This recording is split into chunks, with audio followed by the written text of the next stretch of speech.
بسم اللہ الرحمن الرحیم۔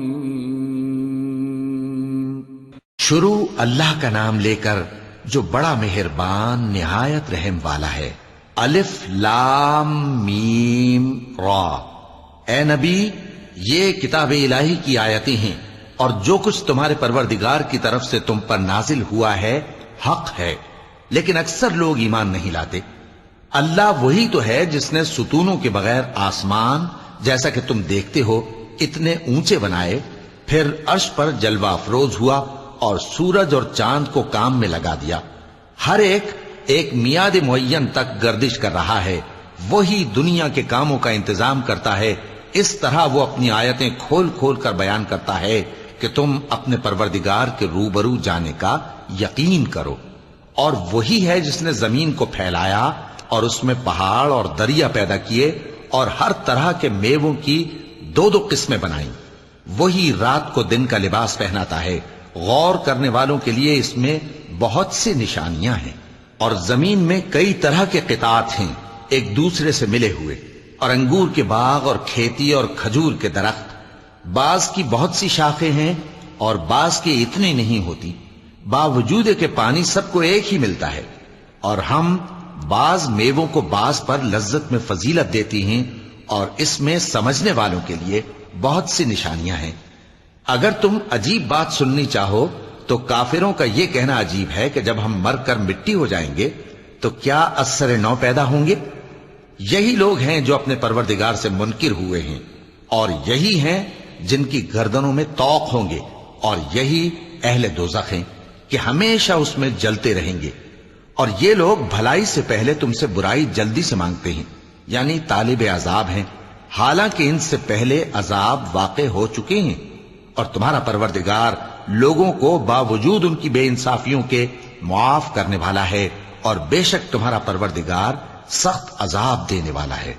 اور کافر لوگ کہتے ہیں کہ اس پیغمبر پر اس کے پروردگار کی طرف سے کوئی نشانی کیوں نازل نہیں ہوئی؟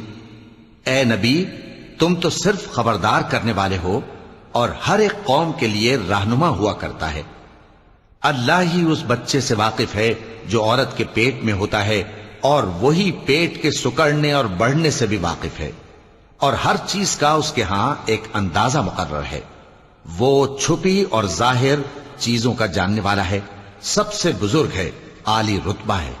کوئی تم میں سے چپکے سے بات کہے یا پکار کر، یا رات کو کہیں چھپ جائے یا دن کی روشنی میں کھلم کھلا چلے پھرے، اللہ کے نزدیک برابر ہے۔ اس کے آگے اور پیچھے اللہ کے چوکیدار ہیں جو اللہ کے حکم سے اس کی نگرانی کرتے ہیں۔ اللہ اس نعمت کو جو کسی قوم کو حاصل ہے نہیں بدلتا جب تک کہ وہ اپنی حالت کو نہ بدلے، اور جب اللہ کسی قوم کے ساتھ برائی کا ارادہ کرتا ہے تو وہ پھر نہیں سکتی، اور اللہ کے سوا ان کا کوئی مددگار نہیں ہوتا۔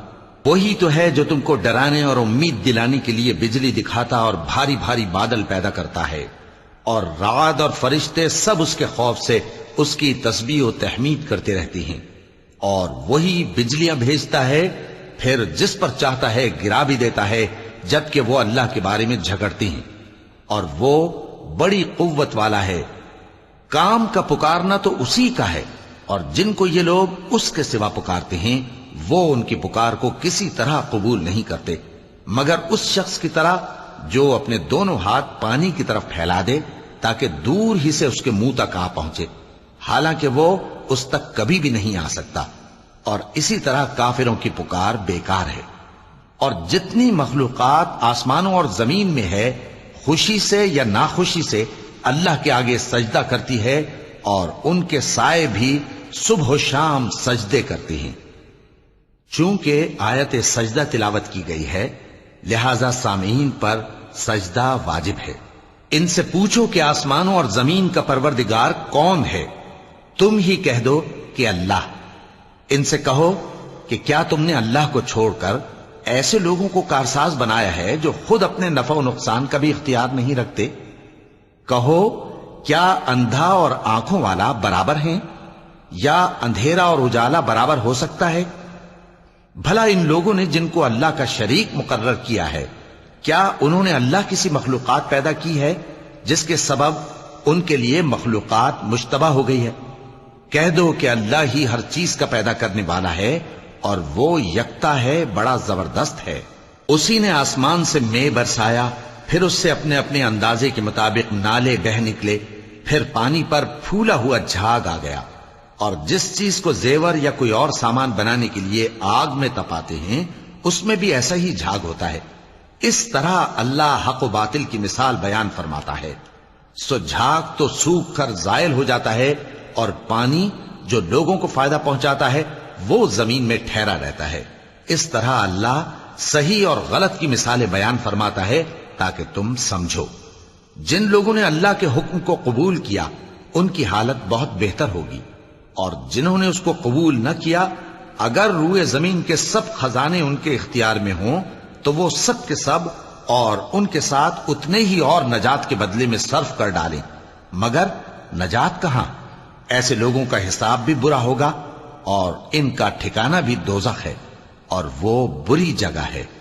بھلا جو شخص یہ جانتا ہے کہ جو کچھ تمہارے پروردگار کی طرف سے تم پر نازل ہوا ہے حق ہے، وہ اس شخص کی طرح ہے جو اندھا ہے، اور سمجھتے تو وہی ہیں جو عقل مند ہیں، جو اللہ کے عہد کو پورا کرتے ہیں اور قول و قرار کو نہیں توڑتے، اور جن رشتوں کے جوڑے رکھنے کا اللہ نے حکم دیا ان کو جوڑے رکھتے، اور اپنے پروردگار سے ڈرتے رہتے اور برے حساب سے خوف رکھتے ہیں، اور جو اپنے پروردگار کی خوشنودی حاصل کرنے کے لیے مصائب پر صبر کرتے ہیں اور نماز پڑھتے ہیں، اور جو مال ہم نے ان کو دیا ہے اس میں سے پوشیدہ اور ظاہر خرچ کرتے ہیں، اور نیکی سے برائی کو دور کرتے ہیں۔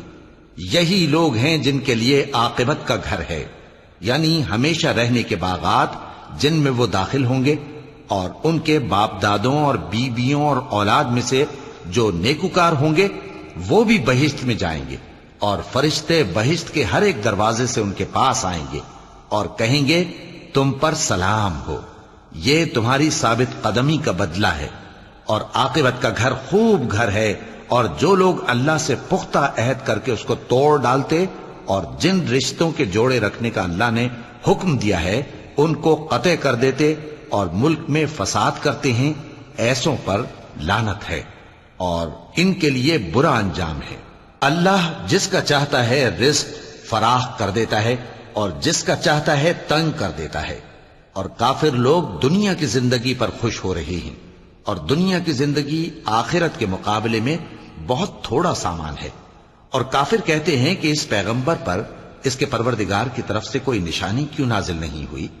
کہہ دو کہ اللہ جسے چاہتا ہے گمراہ کرتا ہے، اور جو اس کی طرف رجوع ہوتا ہے اس کو اپنی طرف کا رستہ دکھاتا ہے، یعنی ان کو جو ایمان لاتے اور جن کے دل اللہ کی یاد سے آرام پاتے ہیں ان کو۔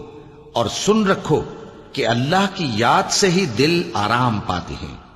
جو لوگ ایمان لائے اور عمل نیک کیے ان کے لیے خوشحالی اور عمدہ ٹھکانہ ہے۔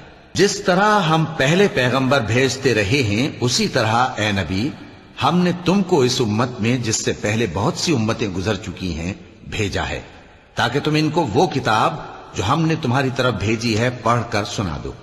اور یہ لوگ رحمان کو نہیں مانتے۔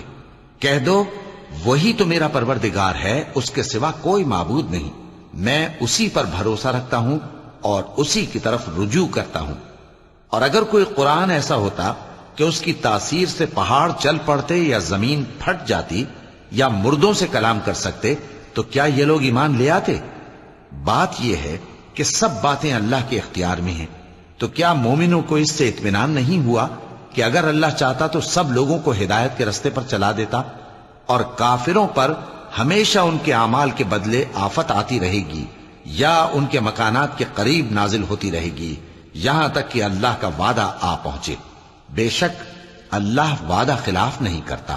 اور تم سے پہلے بھی رسولوں کے ساتھ تمسخر ہوتے رہے ہیں، تو میں نے کافروں کو مہلت دی، پھر میں نے ان کو پکڑ لیا، سو دیکھ لو کہ میرا عذاب کیسا رہا۔ تو کیا وہ جو ہر شخص کے اعمال کا نگراں و نگہبان ہے وہ بتوں کی طرح بے علم و بے خبر ہو سکتا ہے؟ اور ان لوگوں نے اللہ کے شریک مقرر کر رکھے ہیں، ان سے کہو کہ ذرا ان کے نام تو لو۔ کیا تم اسے ایسی چیزیں بتاتے ہو جو روئے زمین پر ہیں اور اسے معلوم نہیں، یا تم لوگ محض سطحی بات کی تقلید کرتے ہو؟ اصل یہ ہے کہ کافروں کو ان کے فریب خوبصورت معلوم ہوتے ہیں اور وہ ہدایت کے رستے سے روک لیے گئے ہیں، اور جسے اللہ گمراہ رہنے دے اسے کوئی ہدایت کرنے والا نہیں۔ ان کو دنیا کی زندگی میں بھی عذاب ہے اور آخرت کا عذاب تو بہت ہی سخت ہے، اور ان کو اللہ کے عذاب سے کوئی بھی بچانے والا نہیں۔ جس جنت کا پرہیزگاروں سے وعدہ کیا گیا ہے اس کی شان یہ ہے کہ اس کے نیچے نہریں بہ رہی ہیں، اس کے پھل ہمیشہ باقی رہنے والے ہیں اور اس کے سائے بھی۔ یہ ان لوگوں کا انجام ہے جو متقی ہیں، اور کافروں کا انجام دوزخ ہے۔ اور جن لوگوں کو ہم نے کتاب دی ہے وہ اس کتاب سے جو تم پر نازل ہوئی ہے خوش ہوتی ہیں، اور بعض فرقے اس کی بعض باتیں نہیں بھی مانتے۔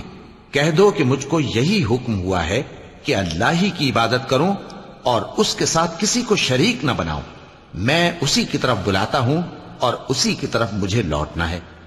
اور اسی طرح ہم نے اس قرآن کو عربی زبان کا فرمان بنا کر نازل کیا ہے، اور اگر تم علم آ جانے کے بعد ان لوگوں کی خواہشوں کے پیچھے چلو گے تو اللہ کے سامنے کوئی نہ تمہارا مددگار ہوگا اور نہ کوئی بچانے والا۔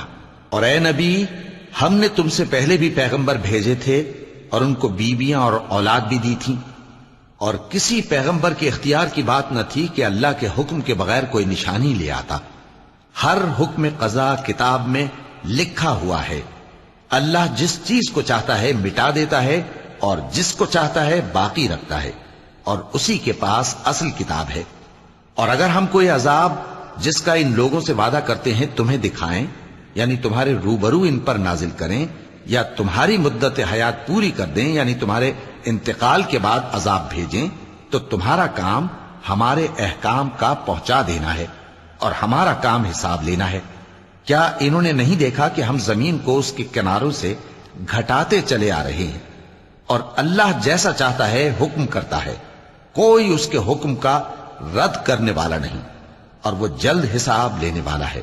جو لوگ ان سے پہلے تھے وہ بھی بہتیری تدبیریں کرتے رہے ہیں، سو تدبیر تو سب اللہ ہی کی ہوتی ہے۔